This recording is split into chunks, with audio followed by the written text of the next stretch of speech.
Good morning, students. Today we are going to discuss a very important topic for 12th accounts, that is goodwill. Goodwill, as name suggests, like reputation. It is something which is very easy to understand but very difficult to describe.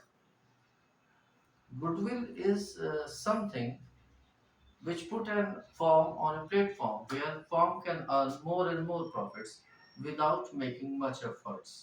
यानी एक firm को ऐसी position में ला देता है कि firm ज्यादा से ज्यादा प्रॉफिट अर्न करने लगती है without making much efforts because the efforts have been made in the past. Efforts पहले किए जा चुके हैं। बहुत सारे फैक्टर्स हैं गुडविल क्रिएट करने के, ठीक है ना। क्वालिटी ऑफ प्रोडक्ट्स है and coordination among the employees है, कस्टमर सेटिस्फेक्शन है, जिससे एक फर्म की गुडविल क्रिएट होती है। गुडविल को और भी कई तरह से समझा जा सकता है। जैसे एक तो हो गया जो अभी हमने बात की है, दूसरा ऐसे भी समझा जा सकता है अगर एक फर्म अपने नॉर्मल प्रॉफिट से ज्यादा अर्न कर रही है तो वो भी गुडविल है। अगर उसी तरह की फर्म 10% प्रॉफिट अर्न कर रही है और वो फर्म 18% प्रॉफिट अर्न कर रही है तो वह 8% जो एक्सेस है वह भी गुडविल है। और एक तरह से समझ सकते हैं हम गुडविल को, अगर एक फर्म कोई दूसरी बिजनेस खरीदती है, परचेज करती है, कोई एसेट्स परचेज करती है और उसके लिए नेट एसेट्स से ज्यादा पे करती है। नेट एसेट्स का क्या मतलब है यहाँ पर? Assets minus liabilities. अगर इसको एक एग्जांपल से हम समझ लेते हैं, सपोज कीजिए एक फर्म ने एसेट्स खरीदी दूसरी फर्म की या दूसरी फर्म का बिजनेस खरीदा, तो नेट जो एसेट खरीदी वो खरीदी 5 लाख की, ठीक है, और उसमें कैपिटल है 2 लाख। ये 11th में हम करते थे जैसे, है ना, ओपनिंग एंट्री करते थे जिस तरह, उसी तरह से है। तो नेट एसेट्स कितने की हो गई? 3 लाख की, ठीक है। सपोज कीजिए इसके साथ लायबिलिटीज भी है, ठीक है, वो हो गई 1 लाख की। तो अब फर्म ने जो नेट एसेट्स खरीदी, नेट एसेट्स माइनस ये डेबिट है और ये क्रेडिट वाली आइटम लेस कर देगा, ठीक है। तो नेट एसेट्स हो गई 2 लाख। और फर्म अगर उसे उससे ज्यादा पे कर रही है, वेंडर टू वेंडर, जो भी फर्म से वो खरीद रही है उसका नाम हमने यहाँ, नाम नहीं है तो वेंडर लिख दिया। देखिए ध्यान से समझिएगा, अगर हम कोई एसेट्स गुड्स खरीदते हैं तो वो होता है क्रेडिटर, और जिससे एसेट्स खरीदते हैं, ठीक है ना, वो होता है वेंडर, ठीक है। तो यहाँ पर सपोज कीजिए हम उसे 2 लाख के बजाय 2,50,000 परचेज कंसिडरेशन, हम उसे कहते हैं कि भाई नेट एसेट्स, हमने 5 लाख की एसेट्स खरीदी, 2 लाख की कैपिटल है, 1 लाख की लायबिलिटी है और हम उसे पे करने वाले हैं 2,50,000, जबकि नेट एसेट्स कितने खरीदी है? 5 लाख माइनस 3 लाख, तो 2 लाख की नेट एसेट्स है पर हम पे कर क्या करने वाले हैं, उसको परचेज कंसिडरेशन है 2,50,000। तो ये 50,000 रुपीज एक्स्ट्रा क्यों दे रहे हैं हम? ये गुडविल के लिए दे रहे हैं, उसकी रेपुटेशन के लिए दे रहे हैं, यानी 50,000 रुपए की हमने यहाँ पर गुडविल खरीदी है। इस बात को ध्यान से समझिए। जैसे माइक्रोसॉफ्ट ने नोकिया को परचेज किया, नोकिया की नेट एसेट्स कम की थी पर पे कितना किया था? बहुत ज्यादा। तो वो किसके लिए किया? वो नोकिया के नाम के लिए किया, उसके गुडविल के लिए किया। उस समय नोकिया बहुत अच्छी फोन कंपनी बन जाए। तो ये समझ लीजिए एक गुडविल का मतलब ये। अब गुडविल के भी 2 टाइप्स की गुडविल होती है। एक का तो अभी हम डिस्कस कर रहे हैं, क्या है? ये है परचेज गुडविल। ये गुडविल कौन सी है? परचेज गुडविल, जो हमने खरीदी। परचेज गुडविल ये बुक्स में शो की जाती है। Purchase goodwill is shown in the books of account. और दूसरी टाइप की गुडविल होती है self generated goodwill. Self generated goodwill, self generated goodwill होती है जो कंपनी सालों साल अपनी रेपुटेशन बनाती है, सालों साल मेहनत करती है, अपना एक ब्रांड नेम बनाती है, वो जो गुडविल होती है वो होती है self generated goodwill. Self generated goodwill as per accounting standard 26, ध्यान रखिएगा ये बोर्ड के पॉइंट ऑफ व्यू से, as per accounting standard 26 self generated goodwill is not recorded in the books of account. Self generated goodwill को accounts की books में show नहीं किया जाता, जबकि परचेज गुडविल को अकाउंट्स की बुक्स में शो किया जाता है। अब और ध्यान से समझिए, गुडविल कैलकुलेट क्यों करें? कोई फर्म गुडविल कैलकुलेट कब करती है? सेल्फ जनरेटेड वाली की बात कर रहा हूँ। परचेज गुडविल तो खरीदी है, वो तो रहती है। सेल्फ जनरेटेड कब?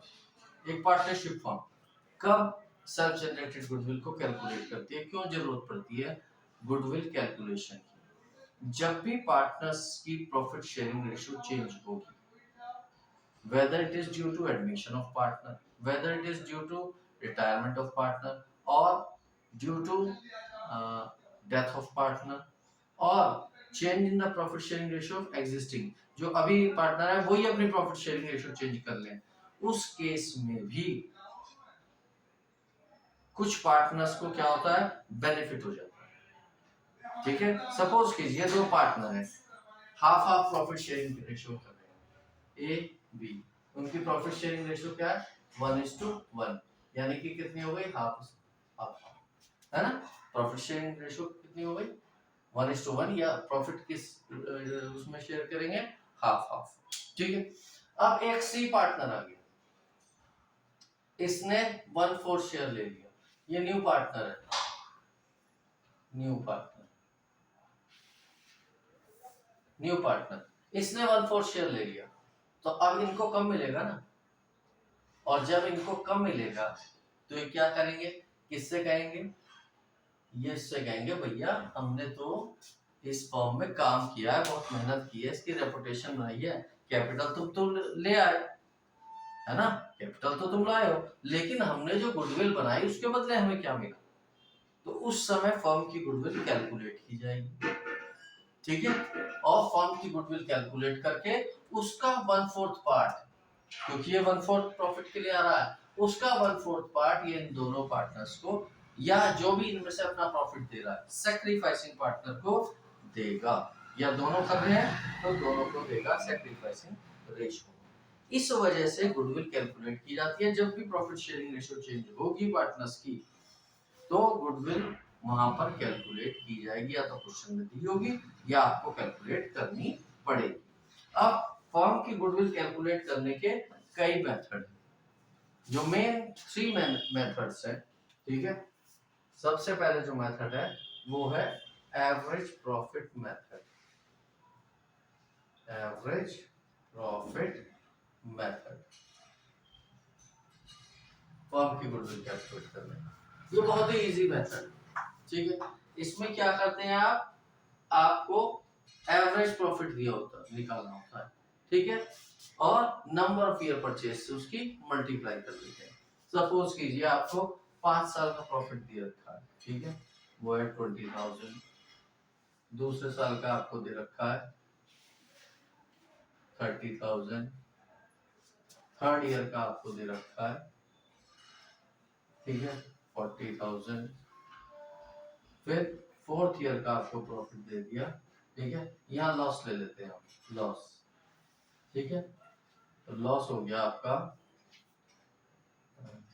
12,000, और फिफ्थ ईयर में आपका प्रॉफिट हो गया अगेन 20-30। ये 5 इयर्स का प्रॉफिट या लॉस। अब आपको गुडविल कैलकुलेट करने के लिए कहा है, क्वेश्चन में वो देगा आपको गुडविल 2 इयर्स की परचेज पे करनी है, 3 इयर्स की परचेज पे करनी है, कितने इयर्स की परचेज पर करनी है। तो आपको क्या करना है, इन प्रॉफिट्स को टोटल करके एवरेज निकालना है। गुडविल का फॉर्मूला क्या है एवरेज प्रॉफिट मेथड में?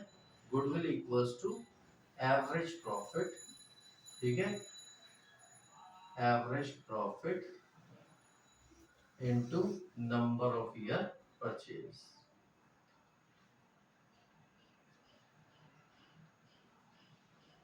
ये क्वेश्चन में आपको दिया होगा नंबर ऑफ ईयर परचेज, ठीक है। अब आप एवरेज प्रॉफिट कैसे निकालेंगे, इन सबको ऐड कर देंगे 20 और 30। चलिए एवरेज प्रॉफिट भी वैसे तो सब बच्चे समझते होंगे एवरेज प्रॉफिट कैसे निकाला जाता है, फिर भी कर लेते हैं।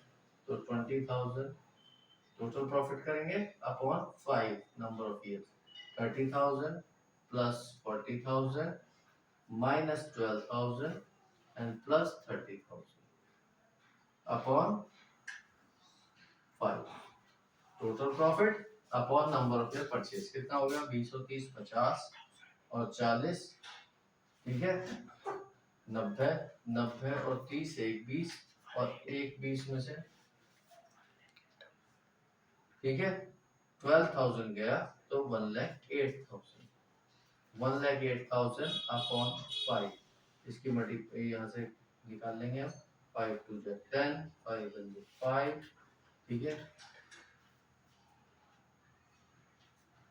ठीक है, ये हो गया 21,600। और अब यहाँ प्रॉफिट इसमें रख देंगे, एवरेज प्रॉफिट 21,600 और number of year purchase suppose कीजिए 2 ईयर्स से, तो 2 कर दिया, ठीक है तो ये हो जाएगा 43,200। तो ये आ गई गुडविल। ये एवरेज प्रॉफिट मेथड से गुडविल कैलकुलेशन का एक बहुत छोटा सा एग्जांपल था। इस तरह से गुडविल कैलकुलेट की जाती है एवरेज प्रॉफिट मेथड से, ठीक है ये सिंपल एवरेज प्रॉफिट मेथड, ठीक है।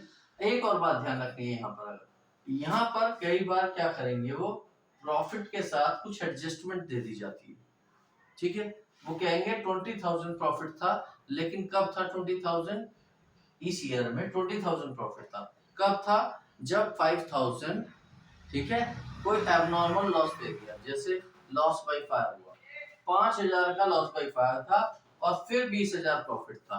तो फर्म ने यहाँ ये समझना है गुडविल निकालने के लिए हमें ये देखना होता है फर्म ने एक्चुअल प्रॉफिट कितना करने लायक काम किया। तो फर्म ने प्रॉफिट तो 25,000 किया था, लेकिन क्योंकि लॉस बाय फायर हुआ इसलिए 5,000 आपका यहाँ 20 रहा, तो फर्म ने एक्चुअली 25,000 के बराबर, तो यहाँ पर एबनॉर्मल लॉसेस को ऐड किया जाता है, ठीक है ये हम आपको नेक्स्ट वीडियो में बता देंगे। That's all.